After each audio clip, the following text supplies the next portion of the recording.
Carta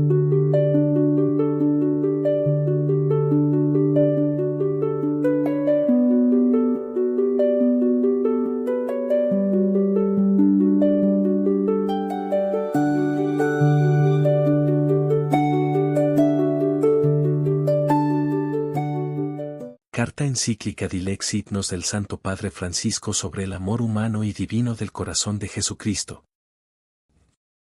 Capítulo 5. Amor por amor. En las experiencias espirituales de Santa Margarita María, junto a la ardiente declaración de amor de Jesucristo, encontramos también una resonancia interior que interpela a dar la vida. Sabernos amados y depositar toda la confianza en ese amor no significa anular todas nuestras capacidades de entrega. No implica renunciar al imparable deseo de dar alguna respuesta desde nuestras pequeñas y limitadas capacidades. Un lamento y un pedido. A partir de la segunda gran manifestación a Santa Margarita, Jesús expresa el dolor porque su gran amor a los hombres no recibe a cambio, por procurar su bien, sino frialdad y repulsas ingratitudes y desprecios. Esto, dice el Señor, me es mucho más sensible, que cuanto he sufrido en mi pasión. Jesús habla de su sed de ser amado, nos muestra que no es indiferente a su corazón la reacción que nosotros tengamos ante su deseo, tengo sed, pero una sed tan ardiente de ser amado de los hombres en el Santísimo Sacramento, que esta sed me consume, y no hallo nadie que se esfuerce, según mi deseo, en apagármela, correspondiendo de alguna manera a mi amor. El pedido de Jesús es amor. Cuando el corazón creyente lo descubre, la respuesta que brota espontáneamente no consiste en una pesada búsqueda de sacrificios o en el mero cumplimiento de un pesado deber, es cuestión de amor.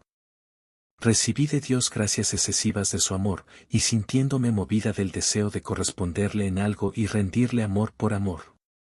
Así enseña León XIII, escribiendo que, mediante la imagen del Sagrado Corazón, la caridad de Cristo nos incita a devolverle amor por amor. Prolongar su amor en los hermanos. Necesitamos volver a la palabra de Dios para reconocer que la mejor respuesta al amor de su corazón es el amor a los hermanos. No hay mayor gesto que podamos ofrecerle para devolver amor por amor. La palabra de Dios lo dice con total claridad. Les aseguro que cada vez que lo hicieron con el más pequeño de mis hermanos, lo hicieron conmigo. Toda la ley está resumida plenamente en este precepto: amarás a tu prójimo como a ti mismo. Nosotros sabemos que hemos pasado de la muerte a la vida, porque amamos a nuestros hermanos. El que no ama permanece en la muerte. ¿Cómo puede amar a Dios, a quien no ve, el que no ama a su hermano, a quien ve? El amor a los hermanos no se fabrica, no es resultado de nuestro esfuerzo natural, sino que requiere una transformación de nuestro corazón egoísta. Entonces nace de una forma espontánea la célebre súplica: Jesús, haz nuestro corazón semejante al tuyo. Por esta misma razón, la invitación de San Pablo no era: esfuércense por hacer obras buenas. Su invitación era más precisamente: tengan entre ustedes los mismos sentimientos de Cristo Jesús. Es bueno recordar que en el Imperio Romano muchas personas pobres, forasteros y tantos otros descartados, encontraban en los cristianos respeto, cariño y cuidado. Esto explica el razonamiento del emperador apóstata Juliano, quien se preguntaba por qué los cristianos eran tan respetados y seguidos. Y consideraba que una de las razones era su tarea de asistencia a los pobres y a los forasteros, dado que el imperio los ignoraba y despreciaba. Para este emperador era intolerable que sus pobres no recibiesen ayuda de parte suya, mientras los odiados cristianos alimentan a los suyos, y además a los nuestros. En la carta se detiene especialmente en la orden de crear instituciones de beneficencia para competir con los cristianos y atraer el respeto de la sociedad. Abre en todas las ciudades numerosos albergues, para que los extranjeros puedan gozar de nuestra humanidad. Acostumbra a los helenos a los actos de beneficencia.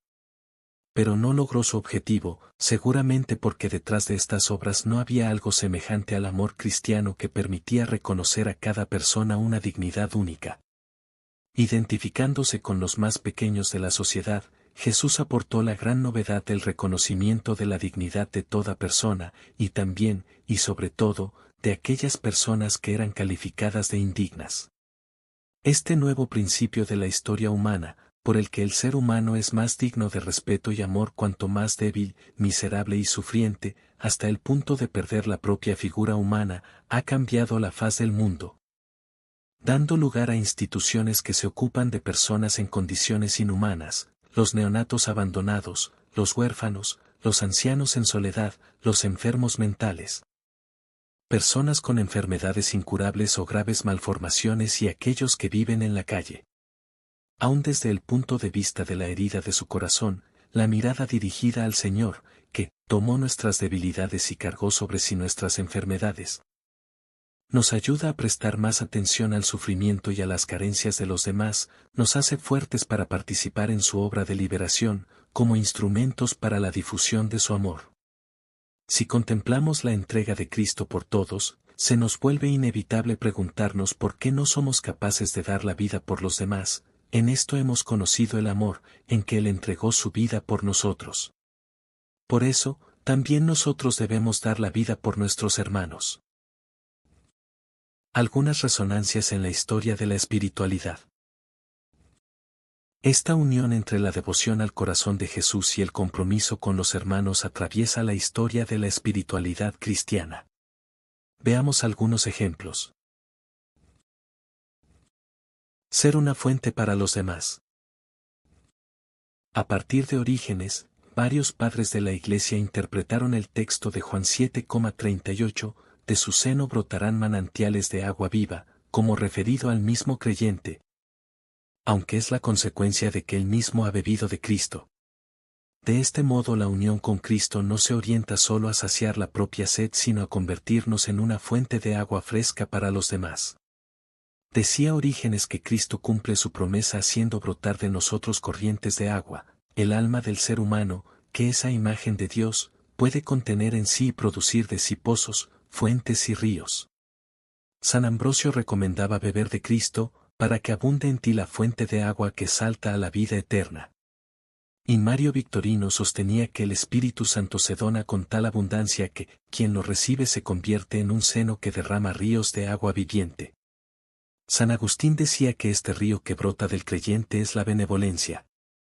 Santo Tomás de Aquino reafirmaba esta idea sosteniendo que cuando alguien se apresura a comunicar a otros diversos dones de la gracia que recibió de Dios, agua viva fluye de su seno. Porque, si bien el sacrificio de la cruz, ofrecido con corazón amante y obediente, presenta una satisfacción sobreabundante e infinita por los pecados del género humano, la Iglesia, que nace del corazón de Cristo, prolonga y comunica en todos los tiempos y en todas partes los efectos de esa única pasión redentora, que orientan a las personas a la unión directa con el Señor. En el seno de la Iglesia, la mediación de María, intercesora y madre, solo se entiende como una participación de esta única fuente que es la mediación de Cristo mismo, el único Redentor, y la Iglesia no duda en confesar esta función subordinada de María. La devoción al corazón de María no pretende debilitar la única adoración debida al corazón de Cristo, sino estimularla. La misión maternal de María para con los hombres no oscurece ni disminuye en modo alguno esta mediación única de Cristo, antes bien sirve para demostrar su poder. Gracias al inmenso manantial que emana del costado abierto de Cristo, la Iglesia, María y todos los creyentes, de diferentes maneras, se convierten en canales de agua viva. Así Cristo mismo despliega su gloria en nuestra pequeñez. Fraternidad y mística. San Bernardo, al mismo tiempo que invitaba a la unión con el corazón de Cristo, aprovechaba la riqueza de esta devoción para proponer un cambio de vida fundado en el amor. Él creía que era posible una transformación de la afectividad, esclavizada por los placeres, que no se libera por la obediencia ciega a un mandato sino en una respuesta a la dulzura del amor de Cristo. El mal se supera con el bien, el mal se vence con el crecimiento del amor. Ama, pues, al Señor, tu Dios, con el afecto de un corazón lleno y entero, ámale con toda la sabiduría y vigilancia de la razón. Ámale con todas las fuerzas del Espíritu, de suerte que no temas ni siquiera el morir por amor suyo. Sea el Señor Jesús para tu afecto un objeto de dulzura, a fin de destruir la dulzura criminal de los placeres de la vida carnal, una dulzura supere a la otra, como un clavo expulsa a otro clavo. San Francisco de Sales se dejaba iluminar especialmente por el pedido de Jesús: aprendan de mí, porque soy paciente y humilde de corazón. De este modo, decía, en las cosas más simples y ordinarias le robamos el corazón al Señor, hay que tener cuidado de servirle en cosas grandes y altas y en pequeñas y abyectas. Pues con unas y con otras podemos arrebatarle el corazón mediante el amor. Tantos leves detalles de caridad ordinarios, ese dolor de cabeza o de muelas, una indisposición, la palabra desabrida del marido o de la esposa, la rotura de un cristal, un desprecio o una burla. La pérdida de los guantes, de un anillo, de un pañuelo, la insignificante molestia que supone ir a acostarse temprano o levantarse al alba para hacer oración antes de comulgar. La vergüenza que se siente al cumplir con ciertos deberes de piedad públicamente, en una palabra, todos los sufrimientos recibidos y practicados con amor agradan mucho a la bondad divina. Pero, en definitiva, la clave de nuestra respuesta al amor del corazón de Cristo es el amor al prójimo, un amor firme, constante, invariable, que, no deteniéndose en nimiedades, ni en las cualidades o condiciones de las personas, no está sujeto a cambios ni a las animadversiones. Nuestro Señor nos ama sin interrupción, soporta tanto nuestros defectos como nuestras imperfecciones, es pues preciso que hagamos lo mismo con respecto a nuestros hermanos, no cansándonos nunca de soportarlos. San Carlos de Foucauld quería imitar a Jesucristo, vivir como Él, actuar como Él actuaba, hacer siempre lo que Jesús habría hecho en su lugar. Para que este objetivo se cumpliera en plenitud, necesitaba conformarse con los sentimientos del corazón de Cristo. Así aparecía una vez más la expresión amor por amor, cuando decía, deseo de sufrimientos, para devolverle amor por amor, para imitarle, para compartir su obra, ofrecerme a Él todo, la nada que yo soy, en sacrificio, en víctima, por la santificación de los hombres. El deseo de llevar el amor de Jesús, su tarea misionera entre los más pobres y olvidados de la tierra, le llevó a tomar por divisa Jesús Caritas, con el símbolo del corazón de Cristo con una cruz clavada. No era una decisión superficial, con todas mis fuerzas trato de mostrar y de probar a estos pobres hermanos extraviados que nuestra religión es toda caridad, toda fraternidad, que su emblema es un corazón. Y él quería establecerse con otros hermanos, en Marruecos en el nombre del corazón de Jesús. De este modo, su tarea evangelizadora sería una irradiación, la caridad ha de irradiar de las fraternidades, como irradia del corazón de Jesús. Este deseo lo convirtió poco a poco en un hermano universal, porque, dejándose modelar por el corazón de Cristo, quería albergar a la totalidad de la humanidad doliente en su corazón fraterno, nuestro corazón, como el de la Iglesia, como el de Jesús, ha de abrazar a todos los hombres. El amor del corazón de Jesús para con los hombres, el amor que muestra en su pasión, ese es el que nosotros hemos de tener para con todos los humanos. El abate Henry Hubelin, director espiritual de San Carlos de Foucauld, decía que, cuando nuestro Señor vive en un corazón, le da estos sentimientos, y este corazón se abaja hacia los pequeños. Tal fue la disposición del corazón de un Vicente de Paúl. Cuando nuestro Señor vive en un alma de sacerdote lo inclina hacia los pobres. Es importante advertir cómo esta entrega de San Vicente, que describe el padre Hubelin, también estaba alimentada por la devoción al corazón de Cristo. Vicente exhortaba a tomar del corazón de nuestro Señor algunas palabras de consuelo, para el pobre enfermo. Para que esto sea real supone que el propio corazón haya sido transformado por el amor y la mansedumbre del corazón de Cristo, y San Vicente repetía mucho esta convicción en sus sermones y consejos, hasta el punto de convertirse en un aspecto destacable de las constituciones de su congregación. Todos pondrán también sumo empeño en aprender esta lección que nos enseñó Jesucristo: aprended de mí, que soy manso y humilde de corazón, teniendo en cuenta que, según él mismo lo dice, con la mansedumbre se posee la tierra, porque con la práctica de esta virtud se ganan los corazones de los hombres para convertirlos a Dios, lo cual no pueden conseguir los que se portan con el prójimo de una manera dura y áspera. La reparación, construir sobre las ruinas. todo lo dicho nos permite comprender, a la luz de la palabra de Dios, cuál es el sentido que debemos dar a la reparación que se ofrece al corazón de Cristo. ¿Qué es lo que realmente el Señor espera que reparemos con la ayuda de su gracia? Se ha discutido mucho al respecto, pero San Juan Pablo II ha ofrecido una respuesta clara para orientarnos a los cristianos de hoy hacia un espíritu de reparación en mayor sintonía con el Evangelio. Sentido social de la reparación al corazón de Cristo. San Juan Pablo II explicó que, entregándonos junto al corazón de Cristo, sobre las ruinas acumuladas por el odio y la violencia, se podrá construir la tan deseada civilización del amor, el reino del corazón de Cristo. Esto ciertamente implica que seamos capaces de unir el amor filial hacia Dios con el amor al prójimo, pues bien, esta es la verdadera reparación pedida por el corazón del Salvador. Junto con Cristo, sobre las ruinas que nosotros dejamos en este mundo con nuestro pecado, se nos llama a construir una nueva civilización del amor. Eso es reparar como lo espera de nosotros el corazón de Cristo. En medio del desastre que ha dejado el mal, el corazón de Cristo ha querido necesitar nuestra colaboración para reconstruir el bien y la belleza.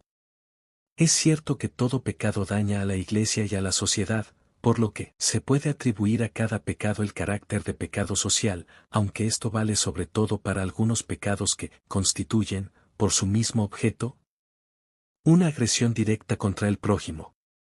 San Juan Pablo II explicaba que la repetición de estos pecados contra los demás muchas veces termina consolidando una estructura de pecado que llega a afectar el desarrollo de los pueblos.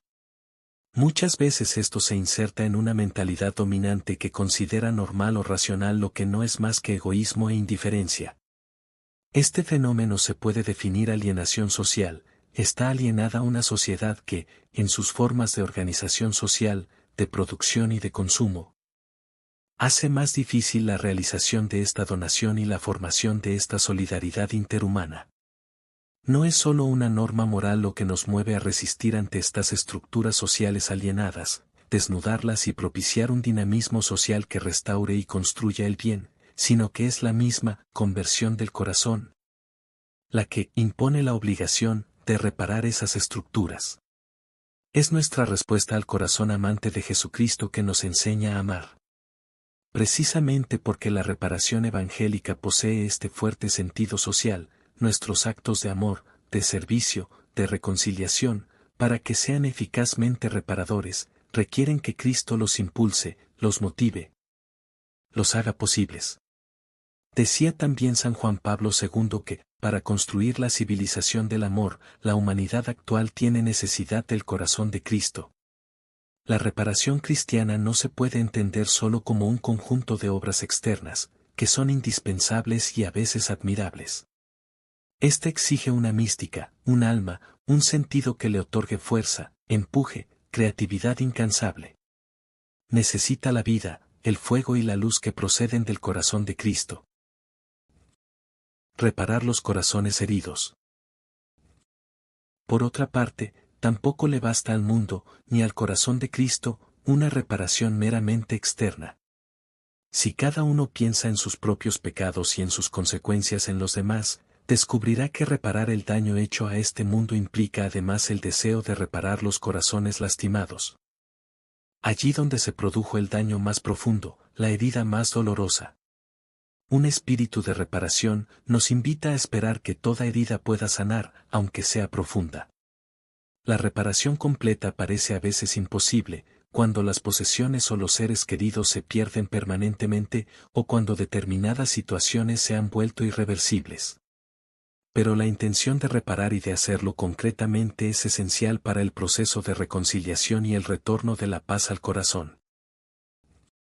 La belleza de pedir perdón. No basta la buena intención, es indispensable un dinamismo interior de deseo que provoque consecuencias externas. En definitiva, la reparación, para ser cristiana, para tocar el corazón de la persona ofendida y no ser un simple acto de justicia conmutativa, presupone dos actitudes exigentes, reconocerse culpable y pedir perdón. Es de este reconocimiento honesto del daño causado al hermano, y del sentimiento profundo y sincero de que el amor ha sido herido, que nace el deseo de reparar. No se debe pensar que el reconocimiento del propio pecado ante los demás es algo degradante o dañino para nuestra dignidad humana. Al contrario, es dejar de mentirse a sí mismo, es reconocer la propia historia tal cual es, marcada por el pecado, especialmente cuando hemos hecho daño a los hermanos. Acusarse a sí mismo es parte de la sabiduría cristiana. Esto le gusta al Señor, porque el Señor recibe el corazón contrito. Parte de este espíritu de reparación es el hábito de pedir perdón a los hermanos, que hace presente una enorme nobleza en medio de nuestra fragilidad. Pedir perdón es un modo de sanar las relaciones porque reabre el diálogo y demuestra el deseo de restablecer el vínculo en la caridad fraterna, toca el corazón del hermano, lo consuela y le inspira la aceptación del perdón solicitado. Así, si lo irreparable no puede repararse del todo, el amor siempre puede renacer, haciendo soportable la herida. Un corazón capaz de compungirse puede crecer en la fraternidad y la solidaridad, porque quien no llora retrocede, envejece por dentro, mientras que quien alcanza una oración más sencilla e íntima, hecha de adoración y conmoción ante Dios, madura. Se liga menos a sí mismo y más a Cristo, y se hace pobre de espíritu. De ese modo se siente más cercano a los pobres, los predilectos de Dios. Por consiguiente, brota un auténtico espíritu de reparación, ya que, quien se compunge de corazón se siente más hermano de todos los pecadores del mundo. Se siente más hermano sin un atisbo de superioridad o de aspereza de juicio, sino siempre con el deseo de amar y reparar. Esta solidaridad que genera la compunción al mismo tiempo hace posible la reconciliación. La persona que es capaz de compungirse, en vez de enfadarse o escandalizarse por el mal que cometen los hermanos, llora por sus pecados. No se escandaliza. Se realiza entonces una especie de vuelco, donde la tendencia natural a ser indulgentes consigo mismo e inflexibles con los demás se invierte y, por gracia de Dios, uno se vuelve severo consigo mismo y misericordioso con los demás. La reparación, una prolongación para el corazón de Cristo. Hay otro modo complementario de entender la reparación, que nos permite colocarla en una relación aún más directa con el corazón de Cristo, sin excluir de esa reparación el compromiso concreto con los hermanos del cual hemos hablado. En otro contexto he afirmado que Dios, de algún modo, quiso limitarse a sí mismo, y muchas cosas que nosotros consideramos males, peligros o fuentes de sufrimiento, en realidad son parte de los dolores de parto que nos estimulan a colaborar con el Creador. Nuestra cooperación puede permitir que el poder y el amor de Dios se difundan en nuestras vidas y en el mundo, y el rechazo o la indiferencia pueden impedirlo. Algunas expresiones bíblicas lo manifiestan metafóricamente, como cuando el Señor reclama, si quieres volver, Israel, vuélvete a mí. O cuando dice, frente a los rechazos de su pueblo, mi corazón se subleva contra mí y se enciende toda mi ternura.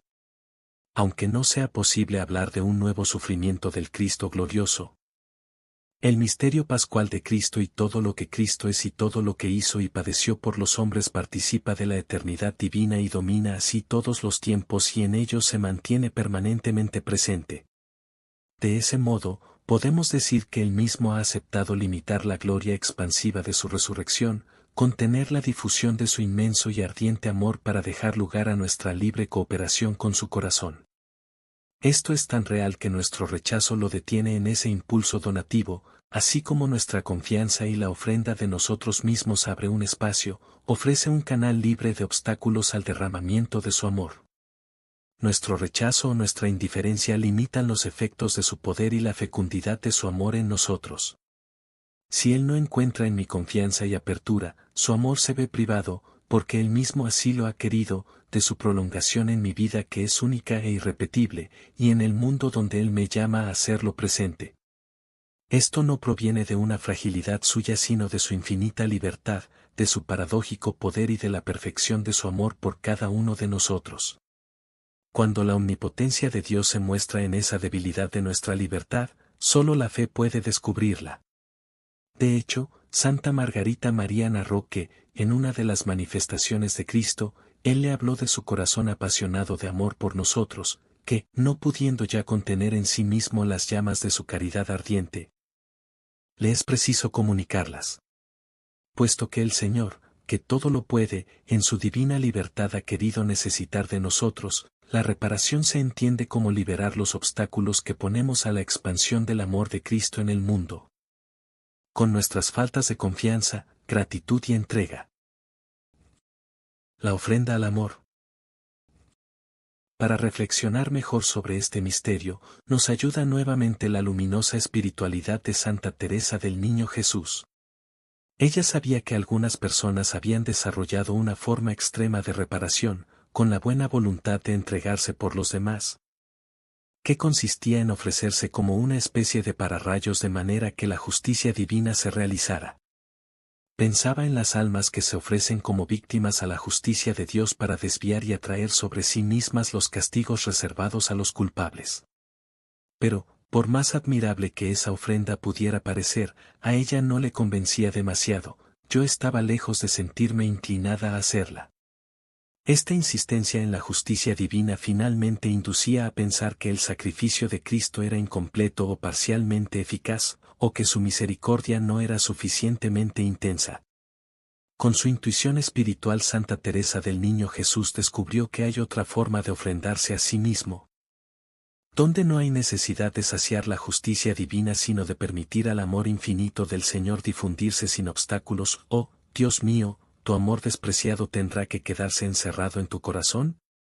Creo que, si encontraras almas que se ofreciesen como víctimas de holocausto a tu amor, las consumirías rápidamente. Creo que te sentirías feliz si no tuvieses que reprimir las oleadas de infinita ternura que hay en ti. No hay nada que agregar al único sacrificio redentor de Cristo, pero es verdad que el rechazo de nuestra libertad no le permite al corazón de Cristo dilatar en este mundo sus oleadas de infinita ternura. Y esto es así porque el mismo Señor quiere respetar esta posibilidad. Eso, más que la justicia divina, es lo que inquietaba el corazón de Santa Teresa del Niño Jesús, ya que para ella la justicia solo se comprende a la luz del amor. Vimos que ella adoraba todas las perfecciones divinas a través de la misericordia, y así las veía transfiguradas, radiantes de amor. Decía, incluso la justicia, y quizás esta más aún que todas las demás, me parece revestida de amor.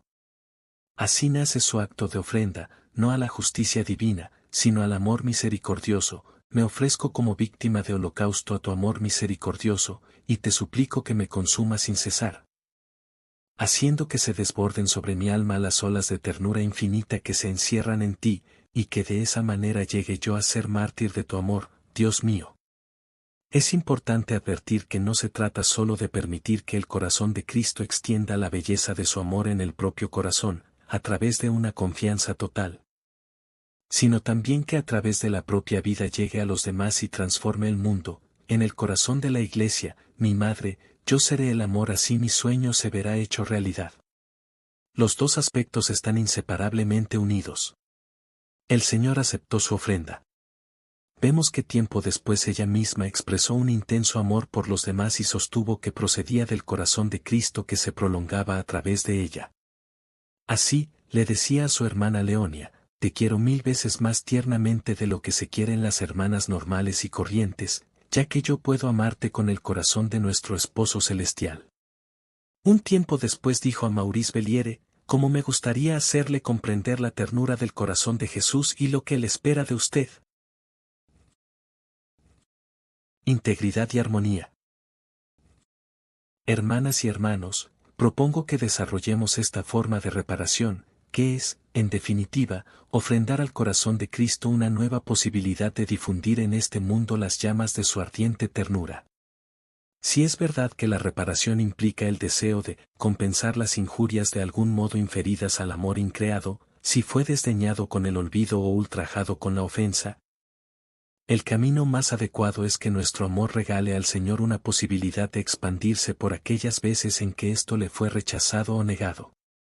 Esto ocurre si se va más allá del mero consuelo a Cristo del cual hablamos en el capítulo anterior, y se convierte en actos de amor fraterno con los cuales curamos las heridas de la Iglesia y del mundo. De ese modo ofrecemos nuevas expresiones al poder restaurador del corazón de Cristo.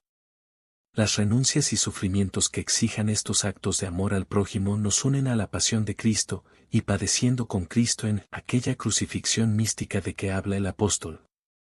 Tantos más abundantes frutos de propiciación y de expiación para nosotros y para los demás percibiremos. Solo Cristo salva con su entrega en la cruz por nosotros, solo Él redime, porque hay un solo Dios y un solo mediador entre Dios y los hombres, Jesucristo, hombre Él también, que se entregó a sí mismo para rescatar a todos. La reparación que ofrecemos es una participación que aceptamos libremente en su amor redentor y en su único sacrificio. Así completamos en nuestra carne lo que falta a los padecimientos de Cristo, para bien de su cuerpo, que es la Iglesia, y es el mismo Cristo quien prolonga a través de nosotros los efectos de su entrega total por amor. Muchas veces los sufrimientos tienen que ver con el propio ego herido, pero es precisamente la humildad del corazón de Cristo la que nos indica el camino del abajamiento. Dios ha querido llegar a nosotros anonadándose, empequeñeciéndose. Ya lo enseña el Antiguo Testamento a través de distintas metáforas que muestran a un Dios que entra en las pequeñeces de la historia y se deja rechazar por su pueblo. Su amor se entremezcla en la vida cotidiana del pueblo amado y se vuelve mendigo de una respuesta, como pidiendo permiso para mostrar su gloria. Por otra parte, quizá una sola vez el Señor Jesús nos ha llamado con sus palabras al propio corazón. Y ha puesto de relieve este único rasgo, mansedumbre y humildad. Como si quisiera decir que solo por este camino quiere conquistar al hombre. Cuando Cristo dijo, aprendan de mí, porque soy paciente y humilde de corazón, nos indicó que, para expresarse necesita nuestra pequeñez, nuestro abajamiento. En lo que hemos dicho es importante advertir distintos aspectos inseparables, porque esas acciones de amor al prójimo, con todas las renuncias, negaciones de uno mismo, sufrimientos y cansancios que impliquen, cumplen esta función cuando están alimentadas por la caridad del mismo Cristo. Él nos permite amar como Él amó y así Él mismo ama y sirve a través de nosotros. Si por una parte Él parece empequeñecerse, anonadarse, ya que ha querido mostrar su amor por medio de nuestros gestos, por otra parte, en las más sencillas obras de misericordia. Su corazón es glorificado y manifiesta toda su grandeza. Un corazón humano que hace espacio al amor de Cristo a través de la confianza total y le permite expandirse en la propia vida con su fuego, se vuelve capaz de amar a los demás como Cristo, haciéndose pequeño y cercano a todos. Así Cristo sacia su sed y difunde gloriosamente en nosotros y a través de nosotros las llamas de su ardiente ternura. Advirtamos la hermosa armonía que hay en todo esto. Finalmente, para comprender esta devoción en toda su riqueza, es necesario agregar, retomando lo que hemos dicho sobre su dimensión trinitaria, que la reparación de Cristo como ser humano se ofrece al Padre por obra del Espíritu Santo en nosotros.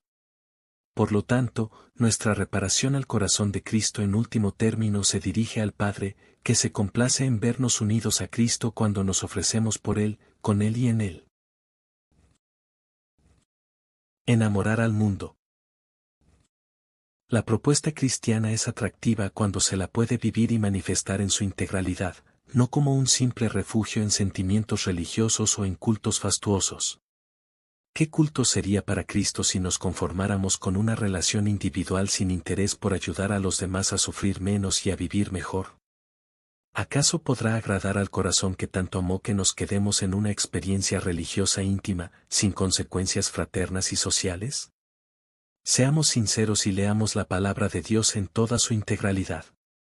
Pero por esta misma razón decimos que tampoco se trata de una promoción social vacía de significado religioso, que en definitiva sería querer para el ser humano menos de lo que Dios quiere darle. Por eso necesitamos culminar este capítulo recordando la dimensión misionera de nuestro amor al corazón de Cristo. San Juan Pablo II, además de hablar de la dimensión social de la devoción al corazón de Cristo, se refirió a la reparación, que es cooperación apostólica a la salvación del mundo.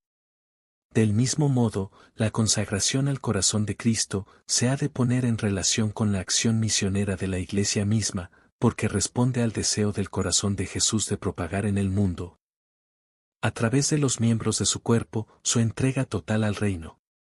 Por consiguiente, a través de los cristianos, el amor se derramará en el corazón de los hombres, para edificar el cuerpo de Cristo que es la Iglesia y construir una sociedad de justicia, paz y fraternidad.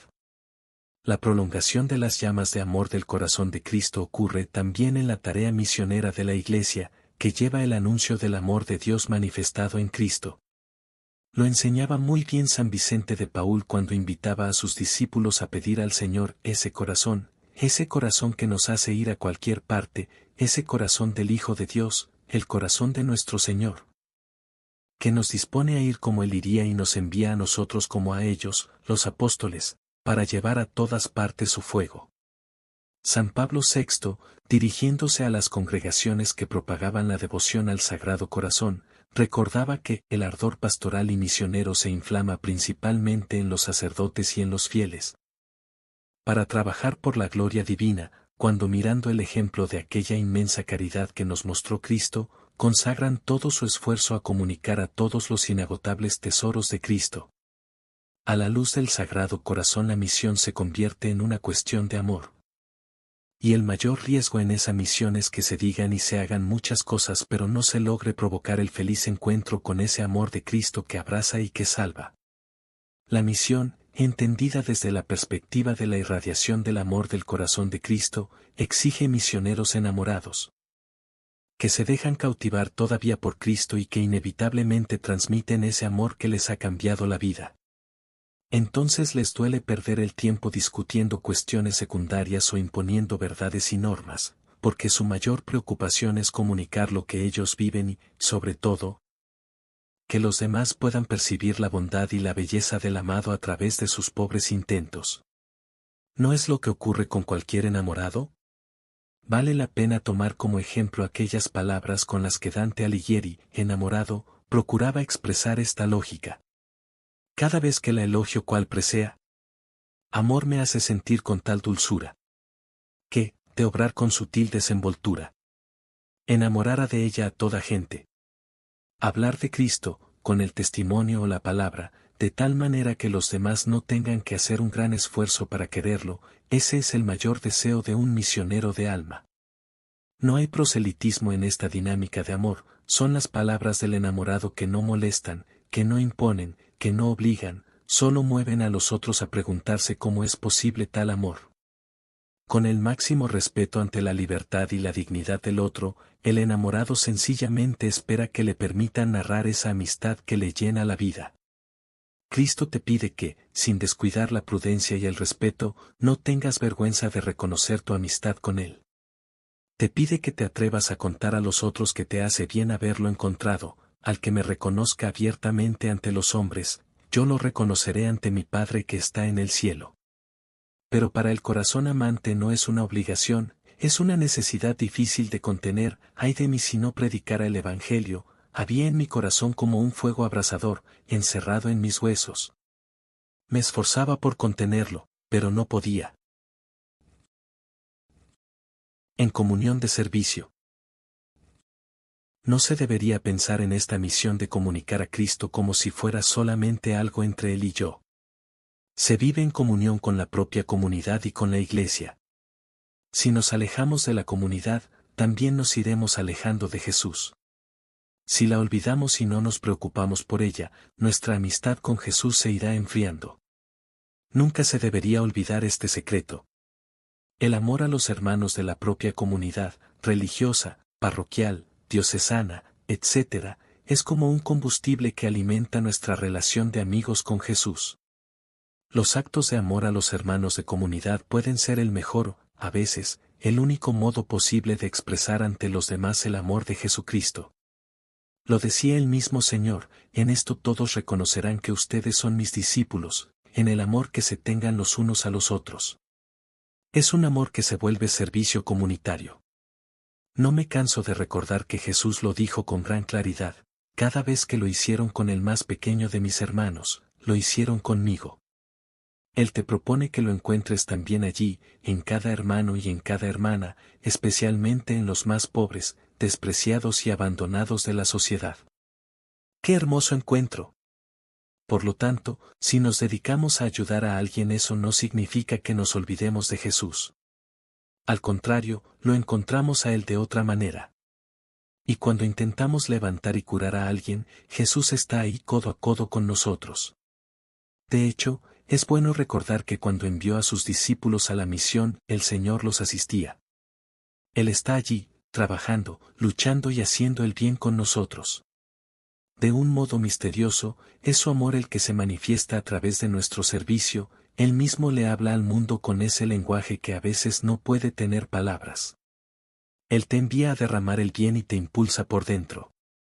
Para eso te llama con una vocación de servicio, harás el bien como médico, como madre, como docente, como sacerdote. Donde sea podrás sentir que Él te llama y te envía a vivir esa misión en la tierra. Él mismo nos dice, yo los envío. Esto es parte de la amistad con Él. Por eso, para que esa amistad madure, hace falta que te dejes enviar por Él a cumplir una misión en este mundo, con confianza, con generosidad, con libertad, sin miedos. Si te encierras en tus comodidades, eso no te dará seguridad, siempre aparecerán temores, tristezas, angustias. Quien no cumple su misión en esta tierra no puede ser feliz, se frustra. Entonces mejor déjate enviar, déjate conducir por Él a donde Él quiera. No olvides que Él va contigo. No es que te lanza al abismo y te deja abandonado a tus propias fuerzas. Él te impulsa y va contigo. Él lo prometió y lo cumple, yo estoy con ustedes hasta el fin del mundo. De alguna manera tienes que ser misionero, como lo fueron los apóstoles de Jesús y los primeros discípulos, que salieron a anunciar el amor de Dios, salieron a contar que Cristo está vivo y que vale la pena conocerlo. Santa Teresa del Niño Jesús lo vivía como parte inseparable de su ofrenda al amor misericordioso, quería dar de beber a mi amado, y yo misma me sentía devorada por la sed de almas. Esa también es tu misión. Cada uno la cumple a su modo, y tú verás cómo podrás ser misionero. Jesús se lo merece. Si te atreves, Él te iluminará. Él te acompañará y te fortalecerá, y vivirás una valiosa experiencia que te hará mucho bien. No importa si puedes ver algún resultado, eso déjaselo al Señor que trabaja en lo secreto de los corazones, pero no dejes de vivir la alegría de intentar comunicar el amor de Cristo a los demás. Conclusión. Lo expresado en este documento nos permite descubrir que lo escrito en las encíclicas sociales Laudato Si y Fratelli Tutti no es ajeno a nuestro encuentro con el amor de Jesucristo, ya que bebiendo de ese amor nos volvemos capaces de tejer lazos fraternos, de reconocer la dignidad de cada ser humano y de cuidar juntos nuestra casa común.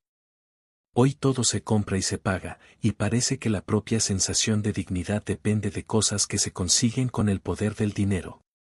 Solo nos urge acumular, consumir y distraernos, presos de un sistema degradante que no nos permite mirar más allá de nuestras necesidades inmediatas y mezquinas. El amor de Cristo está fuera de ese engranaje perverso y solo Él puede liberarnos de esa fiebre donde ya no hay lugar para un amor gratuito. Él es capaz de darle corazón a esta tierra y reinventar el amor allí donde pensamos que la capacidad de amar ha muerto definitivamente.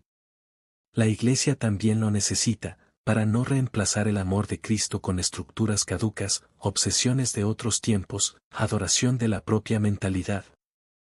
Fanatismos de todo tipo que terminan ocupando el lugar de ese amor gratuito de Dios que libera, vivifica, alegra el corazón y alimenta las comunidades. De la herida del costado de Cristo sigue brotando ese río que jamás se agota, que no pasa, que se ofrece una y otra vez para quien quiera amar. Solo su amor hará posible una humanidad nueva. Pido al Señor Jesucristo que de su corazón santo broten para todos nosotros esos ríos de agua viva que sanen las heridas que nos causamos, que fortalezcan la capacidad de amar y de servir. Que nos impulsen para que aprendamos a caminar juntos hacia un mundo justo, solidario y fraterno. Eso será hasta que celebremos felizmente unidos el banquete del reino celestial. Allí estará Cristo resucitado, armonizando todas nuestras diferencias con la luz que brota incesantemente de su corazón abierto. Bendito sea. Dado en Roma, junto a San Pedro, el 24 de octubre del año 2024, 12º de mi pontificado.